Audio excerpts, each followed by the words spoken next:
Hello there and welcome back. Hope everyone is keeping well and you've survived yet another school holiday. So as always, little late to the show here, but we do have some new information about Starfield thanks to the Constellation Questions video with Todd Howard that Bethesda quietly dropped back on the 13th of October. I will link the video in the description below, but today I wanted to discuss a few of the answers that Todd Howard gave during the interview.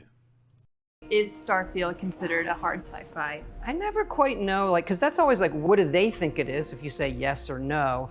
I think it is more hard to us, hard science fiction, where you can draw that line from, okay, here's how man explored space, and you can even look at our ships and say, all right, that has some, visual identity back to that. But it's a trap question because it's a video game, right? Like a hard science fiction video game would be you die in space cold. And a good example, we were really into fuel and how the gravity drive works, and I'm reading papers on quantum physics and bending space in front of you. You don't actually warp, you bend the space, you bring the space towards you. And so we were playing that and it became very punitive to the player. Your ship would run out of fuel and the game would just stop. You just want to get back to what you're doing, so we've recently changed it where the fuel in your ship and the grav drive limits how far you could go at once, but it doesn't run out of fuel. Maybe there'll be an update or a mod that allows that, but that's what we're doing now. He's not wrong, that is definitely a trap question. Is it hard sci-fi? It's a video game. We're going to have some leeway there. I like that they've made the decision to focus on your engines having jump distance instead of fuel for the core game, but I am disappointed that it's not going to be an option to use fuel from the beginning, and it does look like something that a modder will have to implement into the game, which I imagine they will straight away, or I could imagine DLC in the form of a survival mode being added to the game eventually.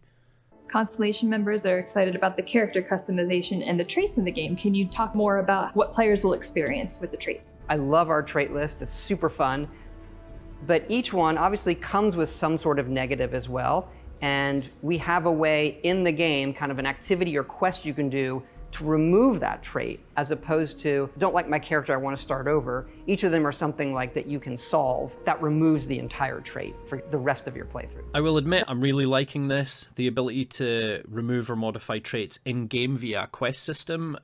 That's great. For me, it really brings out the ability to roleplay your character, so that at some point you may choose to decide to take your character on a bit more of a redemptive path to get rid of a negative trait that they've had for the first half of your game.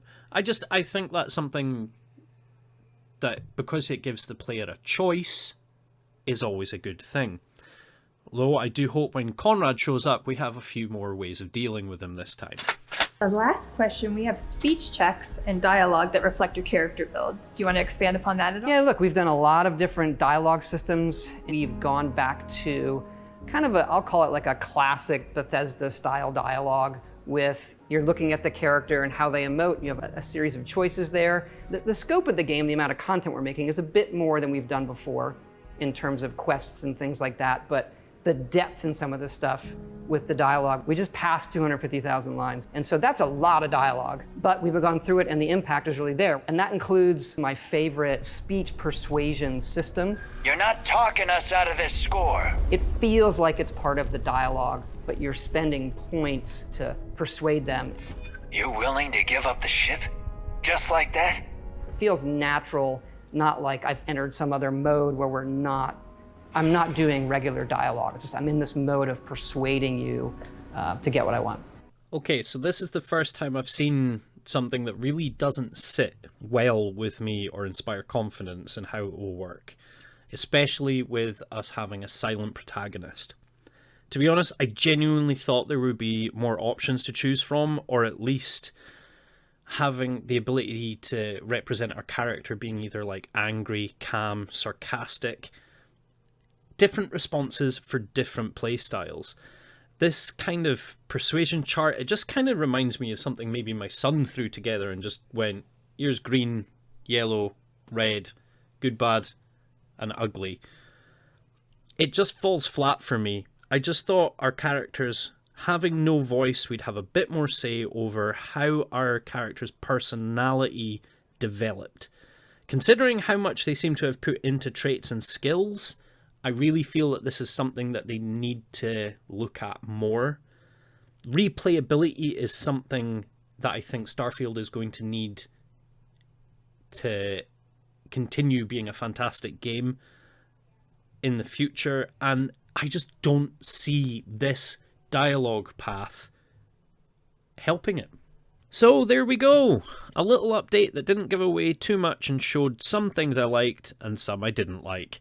Hopefully we won't have to wait too long for the next Constellation Questions video or some new information about the game, but like waiting for news on the release date, I wouldn't advise holding your breath. Anywho, that's it from me, so thanks for watching and take care.